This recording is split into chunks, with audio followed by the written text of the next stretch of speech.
The colony ship Perseverance had crashed 3 days ago, scattering debris across the violet plains of Cathara Prime. Siren Vale was the only survivor, and she knew her time was running out. The emergency beacon pulsed weakly from her torn suit, but rescue wouldn't arrive for weeks. The planet's twin suns beat down mercilessly, and her water supply had run dry that morning. She stumbled through the crystalline forest, each step sending sharp pain through her broken ribs. The trees here weren't really trees. They were silicon-based structures that chimed softly in the wind, creating an otherworldly symphony that would have been beautiful if she wasn't dying. Through the translucent trunks, she could see movement, large shapes, deliberate and coordinated. The Kethrani had found her. Seren had studied the preliminary reports before the crash. The Kethrani were apex predators, standing nearly 3 meters tall, with muscular frames covered in scales that shifted between deep purple and midnight blue. They were pack hunters, fiercely territorial, and had destroyed every probe humanity had sent to make contact. The xenobiologists had classified them as extremely hostile and recommended no direct engagement. She didn't have a choice now.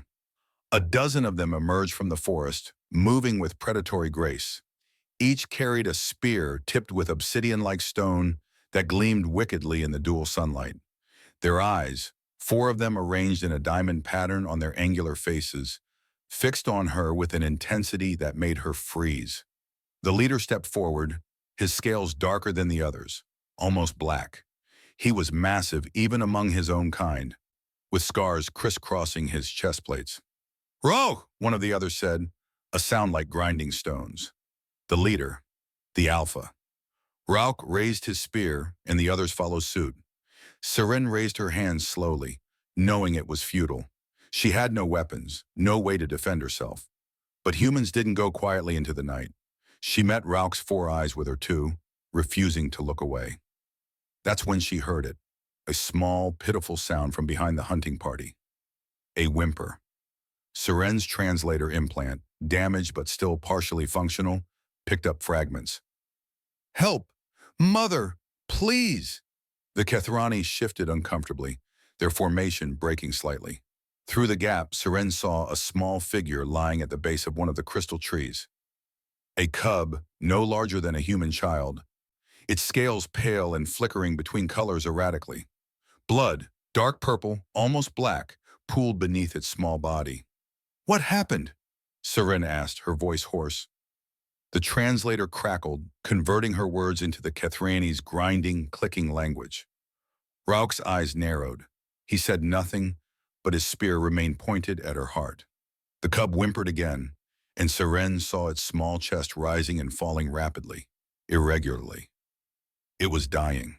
Something twisted in her chest, the same instinct that had driven her to become a medic before joining the colony mission. She looked at Rauk, then at the cub, then back at Rauk. "Let me help," she said. The hunting party erupted in angry clicks and growls. Several Kethrani stepped forward, their spears lowering toward strike position. But Rauk raised his hand, and they froze.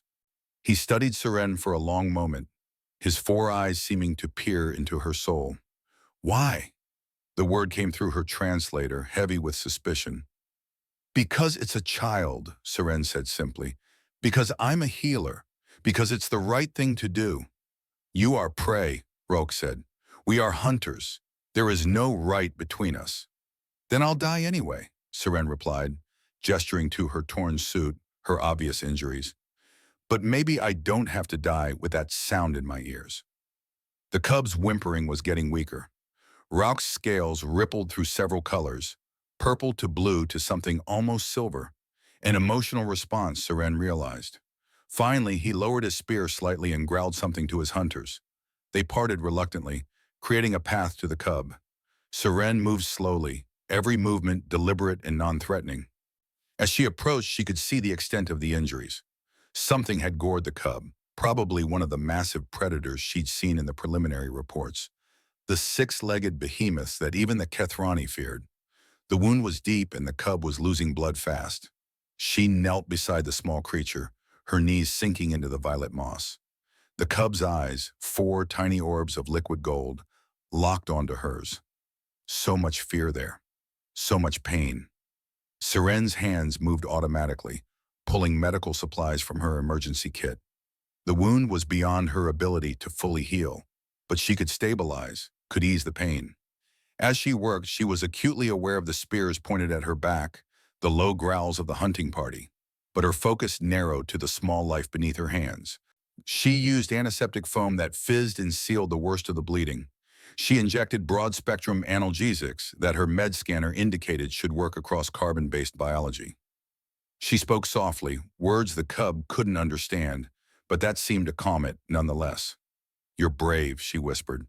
"So brave. Just hold on." The cub's breathing began to steady. The color flickering in its scales slowed, settling into a soft lavender. Its eyes stayed locked on Seren's face, and something passed between them. Something universal that transcended species and language in the vast gulf of evolution. Recognition. Connection.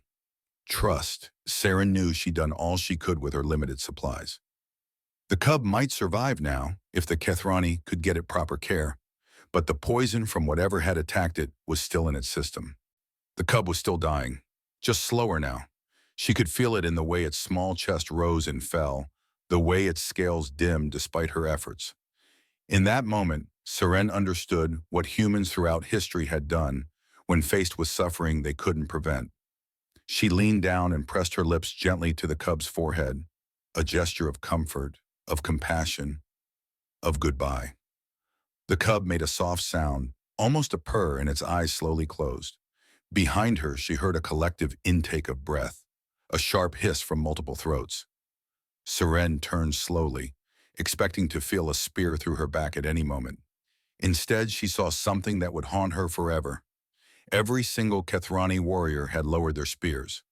Rauch stood at the front, his weapon's tip touching the ground, his four eyes glistening with what could only be tears.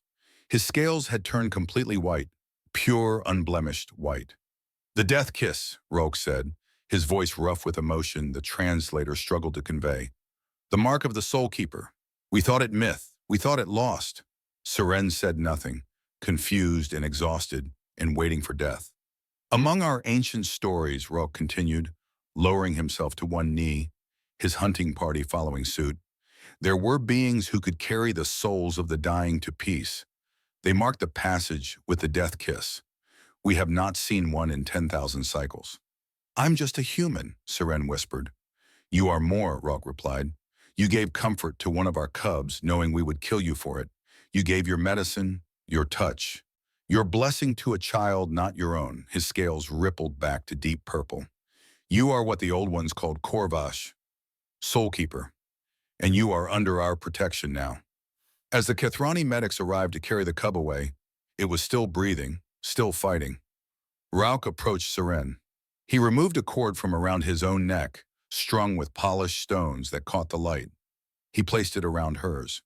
"You will come to our city," he said. "You will be healed, and when your people come for you, they will find you alive and honored."